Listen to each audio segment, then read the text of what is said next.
Welcome student. आज हम पढ़ेंगे 3.3 योग्यता और क्रियाओं के परिचय।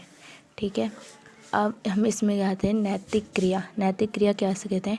इस क्रिया के को करने से नासिक मार्ग शुद्ध होता है, यानी नाक जो है हमारी साफ हो जाती है।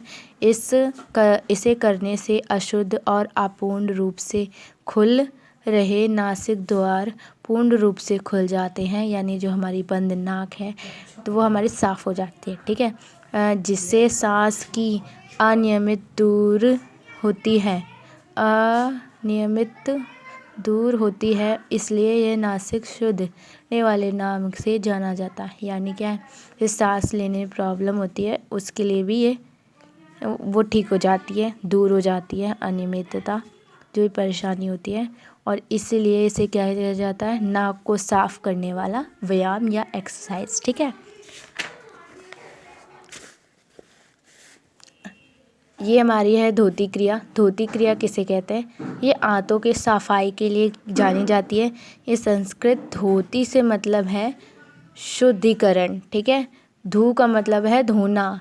धोती क्रिया में ऊपरी आंत की सफाई होती है और इसलिए किया जाता है। क्रिया के आंतरिक आंतों में विषाक्त परिचय भोजन और कर्ण बाहर निकालने के लिए प्रयोग किया जाता है। ठीक है, हाथों की सफाई के लिए प्रयोग किया जाता है। दूसरा है नौली क्रिया। नौली क्रिया किसे कहते हैं? ये कठिन व्यायाम है, हर किसी से नहीं होता। यह दृढ़ और धैर्य के साथ ही सीखा जा सकता है। इसके अंदर धैर्य है वही सीख सकता है, जो उदर और स्नायु को मजबूत बनाता है। उदय यानी होता है हमारा पेट, और स्नायु का नहीं पता मुझे। पेट को हमें मजबूत बनाता है, यानी मजबूत बनाता है। अब आएगा पेट, उसके आंतरिक अंगों शुद्ध और टोनिंग के लिए नौली क्रिया की आवश्यक होती है, यानी हमें आंतों को शुद्ध बनाता है और साफ अच्छी तरीके से काम करने में मदद करता है। ठीक है, अब इसमें क्या होता है, हमें अपनी सांस को क्या करना है, हमें पेट को अपने पिचकाना है, तो नौली क्रिया हो जाएगी। ठीक है, कोई भी कर सकता है, कठिन नहीं है, वैसे बोला ही गया। पेट के 3 हिस्से विभाजित किया गया है। निचला हिस्सा शुद्ध करने के लिए किया जाता है। ठीक है, 3 हिस्सों में डिवाइड किया गया है, तो नीचे वाला भाग है उसे शुद्ध करने के लिए ये क्रिया की जाती है। ठीक है, बस्ती क्रिया बड़ी आंतों को शुद्ध किया जाता है, और जो भोजन अपचित उसके पानी निकालती है, यानी जो वेस्ट मटेरियल है उनसे पानी निकालने में भी मदद करती है। ठीक है, प्रक्रिया बड़ी आंतों को शुद्ध करती है, यानी बड़ी आंतों को शुद्ध करती है। अब आएगा त्वरणिक क्रिया, यानी ये आँख से संबंधित है, यानी आँख का प्रयोग होगा। ठीक है, इसमें आँख की दृष्टि अच्छी होती है, यानी देखने की शक्ति बढ़ जाती है। एकाग्रता यानी ध्यान केंद्रित करने में सहायता होती है। शुरुआत में यह कैंडल लाइट से शुरू किया जाता है, यानी अगर तुम्हारा ध्यान कच्चा है तो तुम्हें पहले एक मोमबत्ती जलानी होगी। बस जब तक आँख में पानी ना आए ना, तब तक उसे घूरते रहना है, जैसे कि तुम्हारा कोई दुश्मन हो। ठीक है, आएगा कपालभाति। कपालभाति का मतलब क्या होता है? कपाल मस्तिष्क यानी सिर, भाती चमक वाले परिणाम सांस लेना। इसमें क्या होता है, सांस लेना और छोड़ना है। इससे हमारे शरीर को क्या फ़ायदा होता है? शरीर वज़न कम होता है, पूर्ण संतुलन बनाने प्रतीत रहता है। ठीक है, कपालभाति क्रिया अभ्यास करने से विषैले मुक्त हो जाते हैं। ठीक है, रीढ़ की हड्डी मजबूत और सीधी रखती है।